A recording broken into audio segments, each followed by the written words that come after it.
ఇప్పుడు నవ్వుతున్న వాళ్ళని చూసి నువ్వు కృంగిపోవద్దు. ఇప్పుడు నీ దీన మనసును బట్టి నీ మీద సాగించుకుంటున్న వాళ్ళని చూసి నువ్వు కలత చెందొద్దు, నువ్వు కృంగిపోవద్దు, నువ్వు అధైర్యపడొద్దు, నువ్వు విచారపడొద్దు, విస్మయం అందొద్దు. నేను నీకు నియమించిన తగిన కాలం ఒకటి ఉంది. అప్పటిదాకా నా బలమైన చేతి కింద దీన మనసు కలిగి ఉండును. నీకెందుకు అట్లుండు చెబుతా. నీకు నేను నిర్ణయించిన కాలం ఒకటి ఉంది.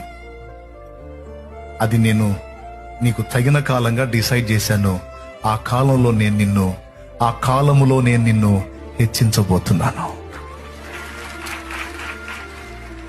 అది ఆత్మీయంగా హెచ్చిస్తాడో, భౌతికంగా హెచ్చిస్తాడో, ఎలా హెచ్చిస్తాడో అక్కడ రాశాడు. భౌతికంగా హెచ్చిస్తాడు, ఆధ్యాత్మికంగా కూడా హెచ్చిస్తాడు. నువ్వు హడావుడి పడవాకు, తపన పడవాకు, నిన్ను నువ్వు చూపించుకోవడానికి ట్రై చేయవాకు, ఏదేదో అనుకుని పరిగెత్తవాకు. కొంచెం